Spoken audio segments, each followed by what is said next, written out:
Bonsoir à toutes et à tous, je suis ravi de vous retrouver pour une nouvelle semaine. Nous sommes le lundi 23 juin, soyez les bienvenus sur Monaco Info. Voici les titres qui seront développés.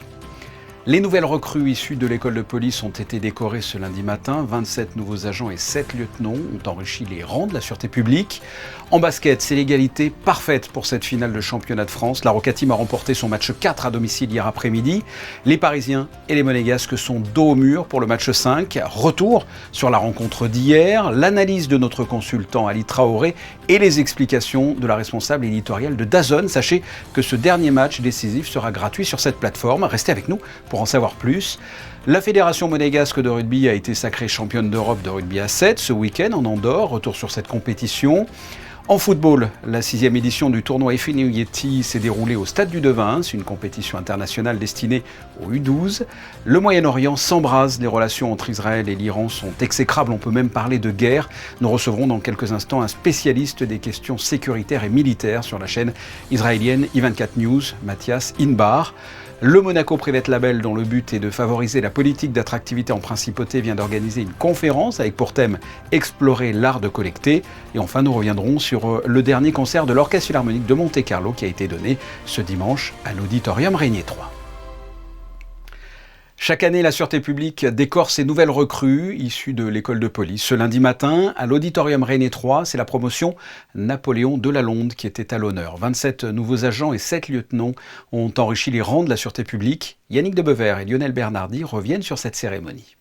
C'est en présence du ministre de l'Intérieur, Lionel Beffre, que les élèves issus de l'école de police ont reçu leurs épaulettes et leurs cartes professionnelles ce lundi matin.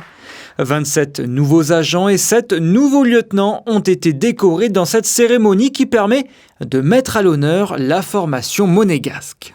La formation est fortement remplie par l'acquisition de beaucoup de techniques opérationnelles, techniques d'intervention, techniques de défense, l'apprentissage de beaucoup de cours théoriques, cours de procédure pénale, puisque beaucoup des personnels rejoignent directement la police judiciaire, d'autres la police urbaine. Donc c'est une somme de formation très importante et bien sûr, ils cultivent leur activité physique absolument importante tout au long de leur carrière. Cette promotion 2025 se nomme Napoléon Delalonde, en hommage au premier directeur de la Sûreté publique nommé le 23 juin 1902, il y a donc 123 ans. Un héritage important pour ces nouvelles recrues qui ont pour la plupart suivi une vocation. Pour moi, c'est avant tout être au service des autres. C'est protéger la principauté, ses habitants et également la famille princière. Ça me tient énormément à cœur car je suis scout également à Monaco depuis 2003 maintenant. Donc c'est pas d'hier que je fais la promesse de protéger mon prince, mon prochain. Donc là, c'est juste la consécration. Alors moi j'ai eu la chance de pratiquer ce métier en France. J'étais déjà sous-officier gendarmerie. J'étais pas parti forcément pour faire un major, je voulais juste donner le meilleur de moi-même. Voilà, cette exigence que j'avais en fait envers moi-même. Il se trouve que j'ai fini major, donc je suis très content, j'ai travaillé pour, donc voilà, très satisfait. Il a fallu une année de formation ponctuée par des stages pour permettre à ces élèves d'être prêts à servir pour la principauté. En fonction de leurs notes, ils ont pu choisir leurs affectations entre la section judiciaire, la section administrative, la section de nuit ou encore la section urbanisme. Je vais apprendre le métier, si je peux reprendre les paroles d'un capitaine, il faut 4 ans pour former un bon agent de police, donc j'ai 4 ans d'expertise à me faire et à devenir compétente, à donner le meilleur de moi-même et on verra dans 4 ans où ça nous mène. L'ensemble de la promotion 2025 a été béni par l'abbé Julien Golino. Chaque agent et lieutenant prendra ses fonctions le 9 juillet prochain. Nous vivons une fin de championnat de France de basket exceptionnelle. Après 2 défaites, limite 2 fessées à Paris, les joueurs de la Roca Team se sont relevés et ont remporté leurs 2 matchs à domicile à force d'abnégation et de courage, avec notamment le match 4 salle Gaston Médecin ce dimanche après-midi, 80-74 pour les Monégasques. Il y aura donc un match 5 demain à 20h30 à Paris. En attendant, retour sur cette dernière rencontre avec Yannick Debever. Gaston Médecin a vécu un match 4 suffocant ce dimanche dans les finales de Betclic Elite.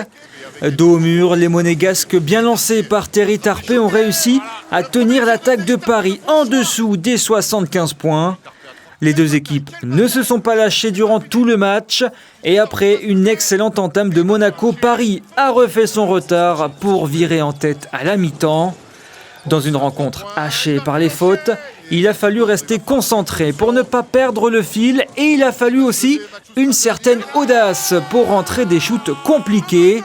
Mathieu Strazel, 19 points, en est le spécialiste. Avec son compère Elio Kobo, ils ont inscrit la moitié des points de leur équipe. La Roca Team a su créer un avantage de 2 possessions dans le dernier quart-temps et garder cette avance jusqu'au coup de sifflet final. Symbole de la frustration parisienne, le coach Thiago Splitter s'est fait exclure dans la dernière période. Paris a manqué 2 balles de titre à Monaco. La faute à des Monégasques révoltés qui ont finalement commencé à jouer dans ces finales et faire parler leur physique. En fait, on se base sur les arbitres. On voit que sur les 2 premiers matchs, ils ont laissé plutôt jouer, mais du coup, on était les agressés. Et on s'est dit que ça pouvait pas arriver, surtout à la maison, on doit être les agresseurs. Et voilà, les arbitres, ils nous laissent l'opportunité de jouer dur. Et si tout le monde est sur la même page et tout le monde met la même intensité, c'est compliqué pour eux de siffler. Alors que si, dans notre équipe, il y en a qui mettent de la pression et d'autres moins, forcément, ça ressort plus et c'est plus facile à siffler. Donc si tout le monde est sur la même page, c'est plus compliqué pour eux et c'est ça qui nous donne l'avantage, quoi. Certes, c'est bien, ça donne du spectacle d'avoir gagné ces 2 derniers matchs et d'en jouer un 5e à Paris, mais ça sert à rien si on perd le 5e. Donc voilà, pas être trop bas quand on perd. Comme je l'ai dit, les séries de playoffs, c'est mental et faut qu'on reste mentalement sur terre et prêt à combattre sur ce dernier match. Tout se jouera sur le match 5 ce mardi soir à Paris avec une ombre au tableau, la potentielle blessure de Mame Diaité sortie pendant ce match 4. En cas de victoire à l'Adidas Arena, Monaco pourrait devenir la 2e équipe de l'histoire à renverser un déficit de 2 défaites en finale. La première équipe, c'était l'Asvel en 2016 face à Strasbourg. Et pour décortiquer cette remontada, quoi de mieux que notre consultant Ali Traoré. Bonsoir. Bonsoir. Qu'est-ce que c'est que cette finale de dingue entre Monaco et Paris ? Vous attendiez à ça, à la fin du match 2, à cette remontada ? Alors, je m'attendais à une réaction monégasque, que ce soit dans la tactique ou dans la physicalité.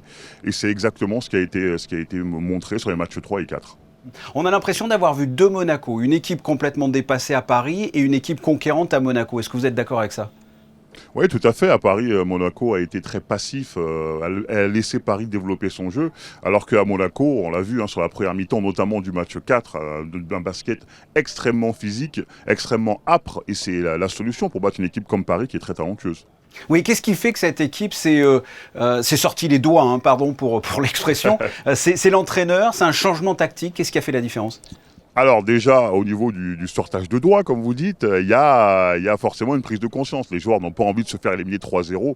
C'est un peu la honte quand on est une équipe comme Monaco. Et après, au-delà de ça, oui, il y a un ajustement tactique, notamment le small ball, le jeu petit de Monaco, qui a fait énormément de bien à l'équipe de la Roca Team, enclenchée par Vasselis Panolis. Qui sont les héros de cette remontada entre le match 3 et le match 4 ? Alors je sais qu'il y a Blossom Game qui, au match 3, marque 26 points, dont 22 en 20 minutes, mais ça ne fait pas tout. Qui sont les héros des 2 derniers matchs ? Bien sûr, on peut parler de Mathieu Strazel, d'Elio Kobo, les joueurs talentueux, les gros talents. Mais après, moi, j'ai envie de parler des joueurs entre guillemets de l'ombre. Vous avez dit Blossom Game. Je pense aussi à des joueurs comme Alpha Diallo, qui est absolument magnifique, dans son rôle de joueur two-way, qui est capable de défendre, de prendre des rebonds, etc. Et un joueur que j'apprécie particulièrement, qui est Terry Tarpé, qui répond toujours présent. C'est un véritable soldat et les joueurs comme ça, on en a besoin dans une équipe pour avoir des victoires. Et très sincèrement, vous étiez de ceux qui ont enterré Monaco après les 2 premiers matchs ou vous pensiez qu'ils avaient encore une chance ? Alors, je pensais clairement qu'il y aurait une réaction au match 3. Voilà, j'étais un peu inquiet, mais je pensais qu'il y avait une réaction au match 3. Match 4, j'étais très incertain, donc à la base, mon pronostic, c'était 3-1 Monaco. Maintenant, finalement, ce sera 3-2 Monaco, donc tout va bien. Ah voilà, Monaco peut être champion de France, là, sans Mike James ? Bah oui, j'ai toujours dit, il y a tout ce qu'il faut dans cette équipe pour ça. Alors forcément, il y a moins de marge quand il n'y a pas le talent de Mike James, hein, clairement. Mais voilà, l'effectif a ce qu'il faut pour le faire. Il y a des joueurs talentueux, il y a des soutiers. Maintenant, à Paris, ce sera beaucoup au mental parce que vraiment, physiquement, Monaco a énormément donné. Et mentalement, il faudra être présent pour pouvoir refaire la même prestation physique qu'il y a eu au match 3 et 4. Oui, vous vous attendez à quoi pour ce match 5, là, décisif, sans le public, avec un public hostile ? Là, Monaco va falloir utiliser la même méthode, c'est-à-dire faire en sorte que Paris marque moins de 80 points. C'est la méthode monégasque pour gagner des matchs. Donc défensivement, il faudra être très prêt. Dès le début aussi, impacter physiquement, montrer qu'on est là et montrer que les choses ne seront pas faciles face aux joueurs extra talentueux de Paris. Dès le début et après, voilà, le basket parlera. Eh bien, nous serons fixés mardi soir pour la dernière rencontre opposant Monaco à Paris, match qui se jouera dans la capitale française. Merci Ali. Merci à vous.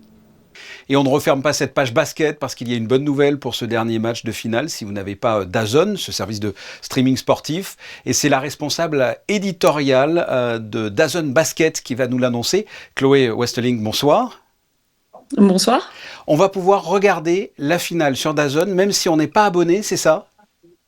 Oui, alors ce sera gratuit. Il suffit simplement de se connecter sur notre site, sur notre plateforme, que vous soyez sur votre ordinateur ou votre téléphone portable. Vous vous connectez, vous créez un compte, vous n'avez pas besoin d'abonnement, pas besoin de rentrer votre carte et vous pourrez accéder à la rencontre en direct. On souhaitait vraiment proposer cet épisode 5, cet épilogue de ces belles finales au plus grand nombre. Donc on a pris cette initiative. Oui, pourquoi vous faites ça ? Vous l'avez évoqué là, mais pourquoi concrètement ?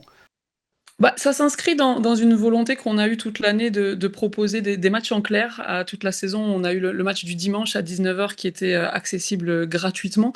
Et on se disait que l'occasion de ce match 5 était vraiment trop belle pour priver les gens de voir ce spectacle magnifique. Donc on voulait vraiment offrir une visibilité très importante aux fans de basket d'abord, aux fans monégasques, mais aussi tout simplement aux amateurs de sport qui veulent vivre et partager avec nous les grandes émotions d'un match aussi important. Est-ce que l'on a des chiffres sur l'intérêt de ce championnat de France de basket sur DAZN ? Il intéresse de plus en plus de monde. Nous, on est à la première année de cette collaboration avec la Ligue nationale de basket, mais on sent vraiment que les gens ont besoin de repères, les gens ont besoin de rendez-vous, mais ils commencent petit à petit à nous suivre, à nous faire confiance, pardon. Et on l'a vu aussi sur les playoffs avec un intérêt qui a vraiment été décuplé, et on espère avoir le plus grand nombre possible devant leur écran mardi à partir de 20h10 pour cette grande finale. Et le basket, parce que vous ne faites pas que ça, le basket c'est une part importante sur votre service de streaming ? C'est une part très importante. Alors, c'est une part très importante à la fois pour DAZN France, mais aussi pour le groupe, puisque DAZN est un groupe international, et la verticale basket qui est bien implantée dans de nombreux pays où il y a de nombreux droits, plusieurs championnats disponibles.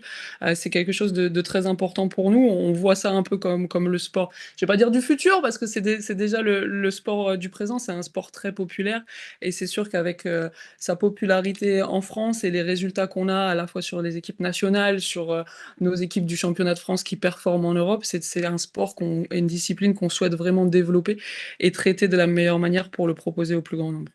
Je le rappelle, le match décisif pour départager Monaco et Paris pour cette finale du championnat de France de basket, c'est ce mardi, 20h10, gratuitement, sur DAZN. Chloé Westeling, merci d'avoir répondu à mes questions.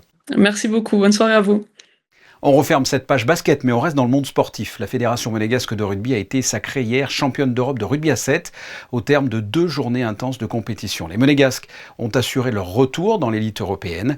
3 semaines après leur médaille d'or aux Jeux des petits États d'Europe, ce nouveau trophée vient conclure une saison réussie pour le rugby monégasque. Gaëtan Lebrun et Alexandra Marangoni sont revenus sur le dernier jour de compétition jusqu'à la délivrance.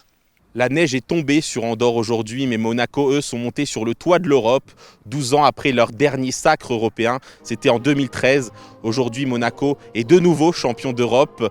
Ils ont eu un parcours incroyable. Aujourd'hui, c'était les demi-finales. Ils ont commencé par l'Autriche, portés par leur collectif et leur passion justement. Ils ont réussi à écarter l'Autriche sans difficulté, 22-7, et se sont offerts une finale contre Malte. Justement, de l'autre côté, Malte affrontait Andorre, le pays hôte, et ils se sont imposés 12-7 face à Andorre.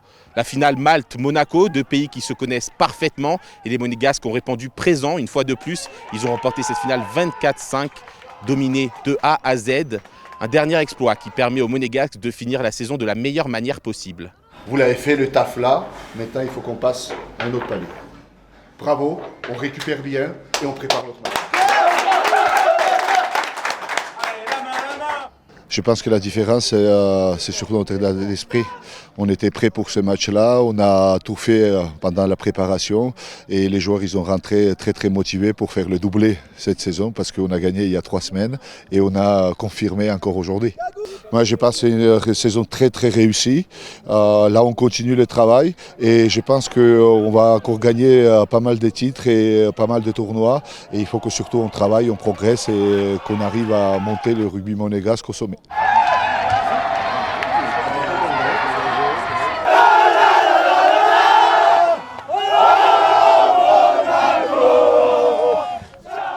Les Monégasques ont raflé tous les trophées ce week-end. Ils ont bien sûr été champions d'Europe de rugby à 7.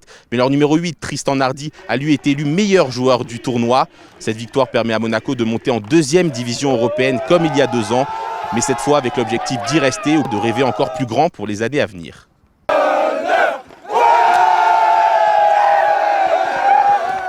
Ce week-end a eu lieu la 6e édition du tournoi Ifenuyeti au stade du Prince héréditaire Jacques, une compétition de football avec les jeunes U12 de plusieurs grandes équipes, l'AS Monaco, le FC Nantes, l'Olympique de Marseille, les Girondins de Bordeaux, l'OGC Nice, le Toulouse FC et le RC Strasbourg, mais aussi hors frontières avec le Vitória Guimarães du Portugal, le Cercle Bruges de Belgique et pour la première fois, une participation en dehors de l'Europe avec les Américains du FC One Miami. Reportage d'Émilie Flamin et Thomas Deus. 10 équipes U12 venues de la France au Portugal, en passant même par Miami. 180 joueurs et 48 heures de football. Et après 11 matchs, c'est les jeunes de l'OGC Nice qui ont soulevé la coupe. Ce match, il était compliqué, c'était serré des deux côtés. Mais comme il dit le coach, c'est le football qui gagne. Et justement, vous êtes content ? Oui.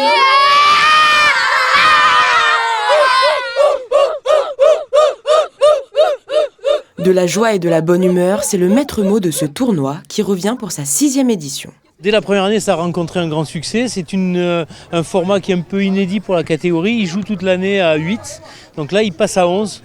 Donc c'est le début de vraiment du vrai football. Il est certain qu'ils sont encore jeunes. Donc il y a beaucoup d'évolution il va y avoir certainement beaucoup d'évolution.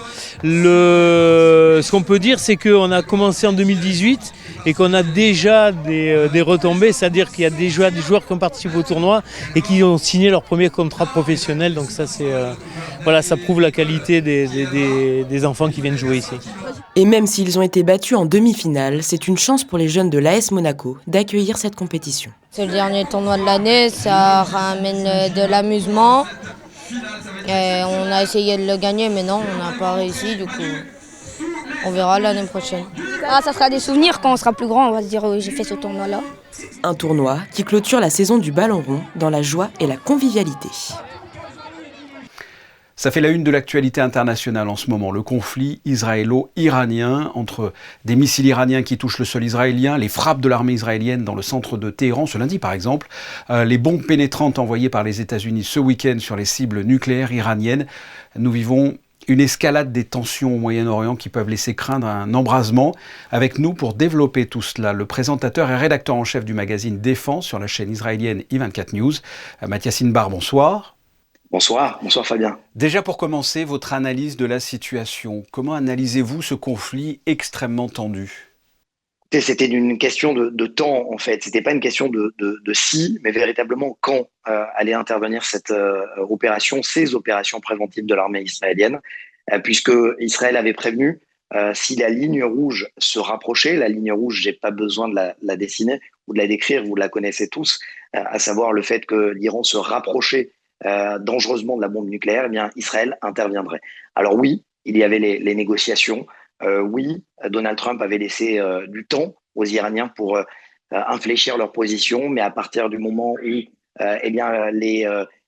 l'Iran se rapprochait inexorablement de la bombe, Israël est intervenu. C'est comme cela qu'on pourrait traduire ces opérations. Alors, il y a le conflit israélo-palestinien, le conflit avec l'Iran, avec le Liban. Ce sont des conflits, on va dire, vieux comme le monde, malheureusement. Mais est-ce qu'à votre connaissance, la situation a déjà été aussi tendue dans cette zone-là ? Alors, jamais, depuis 1973, il y avait eu de guerre entre Israël et un État. puisque jusqu'à présent, c'était des micro-États ou des organismes ou des organisations terroristes, que ce soit le Hamas, le Hezbollah, le djihad islamique. Là, effectivement, on est dans un tout autre registre, avec en plus deux États qui ne sont pas limitrophes. C'est-à-dire que la guerre des 6 jours, la guerre du Kippour, ce sont des guerres avec l'Égypte, le Liban, la Syrie et des pays limitrophes. Là, on est à quasiment 2000 km de distance. Et c'est ça la grande nouveauté. Et pourquoi c'est tendu? Parce qu'effectivement, du côté de l'Iran, il y a toujours ce danger que l'Iran puisse éventuellement, dans un dernier souffle, utiliser des bombes sales. Et ça, on serait complètement, effectivement, plus dans une guerre traditionnelle. Alors vous étiez à Monaco récemment, vous êtes là sur place en Israël. Quelle est la situation ? Alors merci de me poser la question, Fabien. Effectivement, j'ai été invité dans le cadre de l'association Monaco Friends of Israel, dont le président est Franck Biancheri, que vous connaissez bien dans la principauté, ancien ministre. Et puis Giorgio Gentili, qui est le président, et Philippe Ben Zimra, qui est le consul honoraire d'Israël. Effectivement, c'était assez intéressant de présenter à des personnes qui sont issues du cadre économique, du tissu économique et politique de la principauté de Monaco, les tenants et les aboutissants de cette guerre, de ce conflit qui oppose Israël au Hamas à Gaza, Israël au Hezbollah au Liban, et puis cette guerre avec l'Iran. Et là, c'est intéressant effectivement de voir que lorsqu'on explique de manière simple et avec des mots simples, eh bien, ça permet de comprendre et de discuter, d'expliquer de mieux comprendre la réalité. Et lorsqu'on arrive ici, alors je dois avouer que j'ai été bloqué pendant une semaine, comme la plupart des Israéliens qui étaient à l'étranger, puisque le ciel était fermé. Effectivement, c'est un tout autre registre quand on arrive ici, avec directement plongé. Pour ne rien vous cacher, je ne parle très rarement que de moi-même, mais je suis arrivé, j'ai retrouvé mes enfants que je n'avais pas vus depuis une semaine. Vous pouvez imaginer l'état d'esprit dans lequel j'étais d'ailleurs, lorsqu'ils étaient sous les missiles.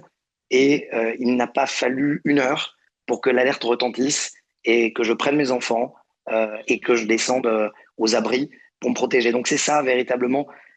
On a du mal, effectivement, lorsqu'on est en Europe, à comprendre le mécanisme et la vie des Israéliens au quotidien, mais c'est celle-ci. Rappelez-nous peut-être le bilan et les cibles qui ont été touchées, si c'est des cibles au hasard, si ce sont des points stratégiques. Vous posez là aussi une très très bonne question, Fabien, parce qu'effectivement, on a tendance à équilibrer les deux types de frappes. Lorsqu'Israël frappe des cibles principalement à 95% des cibles militaires et nucléaires, l'Iran, force est de constater, ce n'est pas moi qui le dis, il suffit de regarder les images, cible principalement les sites urbains, les zones urbaines. Alors il y a eu des zones comme Haïfa, par exemple, et des zones comme Tel Aviv où il y a des bâtiments complètement éventrés. Il y a le centre de recherche Weizmann, c'est plus de 30 ans de recherche contre le cancer, contre la mucoviscidose, contre d'autres maladies qui ont été soufflées, éventrées, brûlées complètement. Et puis, effectivement, des sites aussi stratégiques, notamment les usines de pétrochimie qui ont été visées par l'Iran. Concernant le nombre de victimes, on est autour de 23 ou 24 décès du côté des civils israéliens.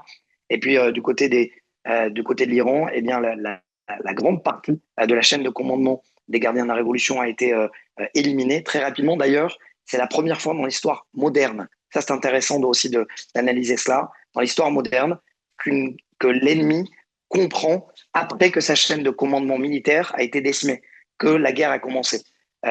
Généralement, le chef d'état-major prend les devants, essaie d'organiser une représaille, et là, le chef d'état-major iranien et les grands commandants des gardiens de la Révolution et de l'armée iranienne ont été quasiment tous éliminés avant même que l'Iran ne comprenne. Et l'intervention israélienne n'est pas finie, notamment en Iran. Tous les jours, il se passe quelque chose. Oui.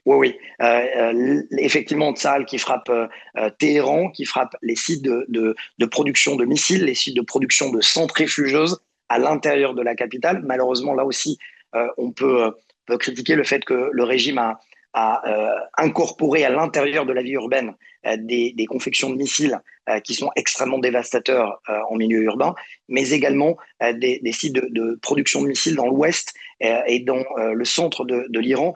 Là aussi, Fabien, il faut comprendre, pourquoi Tsahal frappe, pourquoi Israël frappe et pourquoi les bombardiers B-2 américains ont pu frapper sans être forcément attaqués, c'est parce que c'est historique. Il y a un couloir aérien sûr que s'est octroyé l'armée de l'air israélienne. Et ça aussi, c'est historique. Dans ce cadre, vous parliez de la guerre moderne, d'une nouvelle guerre entre l'Iran et Israël. Et ça aussi, c'est assez remarquable comme opération. Mathias Inbar, merci d'avoir répondu à mes questions. Merci à vous. Créé en 2009, le Monaco Private Label est désormais dirigé par Chloé Boscagli et a pour but de favoriser la politique d'attractivité en principauté. Eh bien, Monaco Private Label vient d'organiser une conférence avec pour thème « Explorer l'art de collecter ». Autrement dit, promouvoir l'investissement dans les œuvres d'art. Les explications dans ce reportage de Jessica Granato et Thomas Deus. Collectionner des œuvres, c'est tout un art. À l'occasion de son 16e sommet annuel, le Monaco Private Label a décidé d'aborder l'aspect économique de l'art. Pour l'occasion, une centaine de membres originaires de 30 pays différents sont venus assister à plusieurs conférences. Nous nous adressons à des personnalités vraiment uniques qui sont des leaders chacun dans leur secteur, donc elles n'ont pas beaucoup de temps.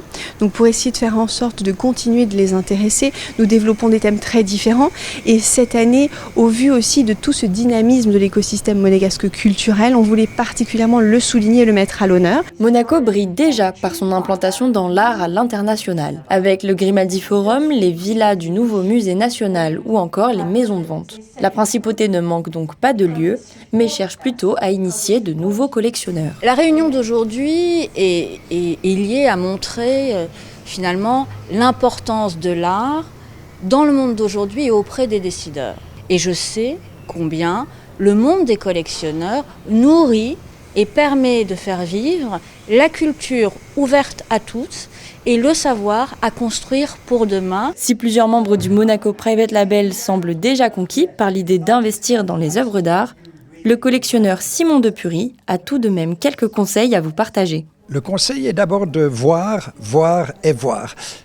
Chaque personne réagit par rapport à des œuvres d'art que vous voyez d'une manière très individuelle, de manière que chaque personne également réagit quand vous entendez de la musique. Et je crois qu'il est important d'identifier quel est votre goût personnel, qu'est-ce qui vous intéresse vous. Une fois que vous connaissez ce qui personnellement vous intéresse, ensuite on peut vous aider à affiner ce goût et dans votre domaine, trouver exactement ce qu'il y a de mieux et aussi de s'assurer que ce soit un bon investissement. Pour rester dans la thématique, le prochain rendez-vous artistique se tiendra du 7 au 12 juillet. Il s'agit de la Monaco Art Week. De la culture, pour finir avec le concert donné par l'Orchestre Philharmonique de Monte-Carlo ce dimanche à l'Auditorium Régnier 3. Un concert qui s'est déroulé sous la direction de Thomas Netopil, au programme des œuvres de Suk, Schubert et un concerto pour 2 pianos de Mozart avec les frères Yusen, 2 artistes en résidence cette année. Reportage de José Sacré, Hugo Comassa et Greg Wintreber.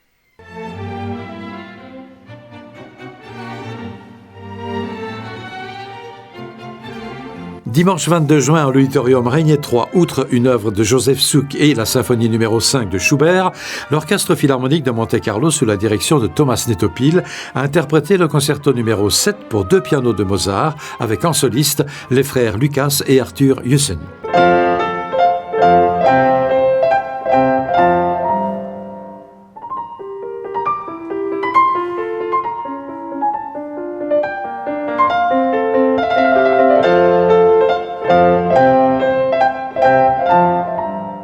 Ce concerto a été annoncé dans sa version pour 3 pianos, avec la participation de Maria Joa Pires. Hélas, un problème de santé a empêché cette merveilleuse pianiste d'être présente à Monaco aux côtés des frères Yusen. C'est dommage.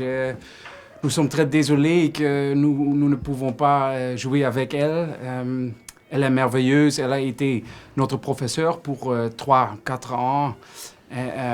Je crois que c'est du grand fait de faire cette pièce de Mozart avec elle ici à Monaco. Mais nous espérons que la prochaine fois, ça peut passer.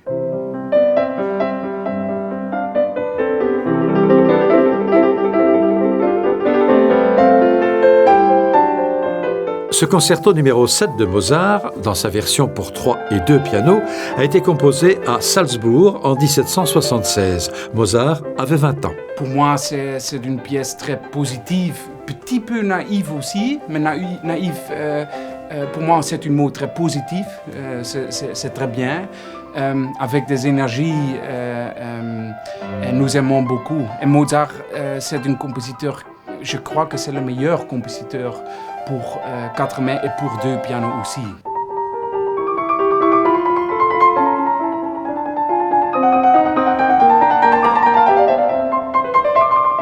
Vous jouez souvent Mozart en concert? Oui, nous aimons de jouer Mozart, particulièrement the beginning of a concert. Le commencement d'un concert, c'est comme une bouteille de champagne, c'est une fête. Les frères Lucas et Arthur Husson, artistes en résidence avec l'Orchestre Philharmonique de Monte-Carlo cette année, seront de retour à Monaco le 20 juillet dans la cour d'honneur du Palais Princier. Ils interpréteront le concerto pour 2 pianos de Mendelssohn sous la direction de Kazuki Yamada.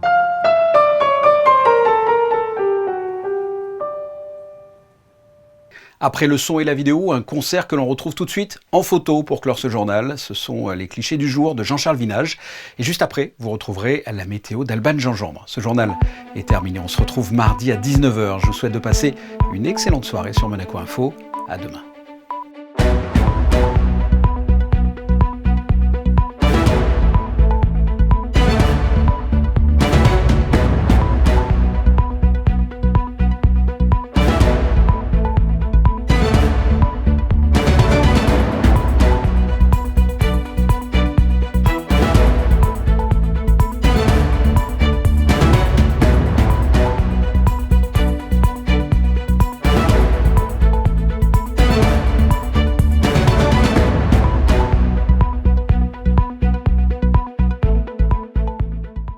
Retrouvez la météo avec Suisse Courtage, votre partenaire de confiance en assurance à Monaco. Protection sur mesure pour particuliers et professionnels.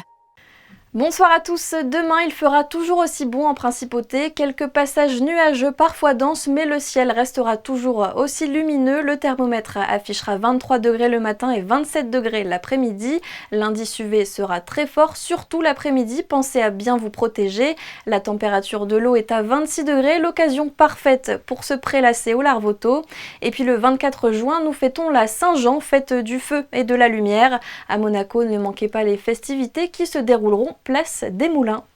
C'était la météo avec Suisse Courtage, votre partenaire de confiance en assurance à Monaco. Protection sur mesure pour particuliers et professionnels.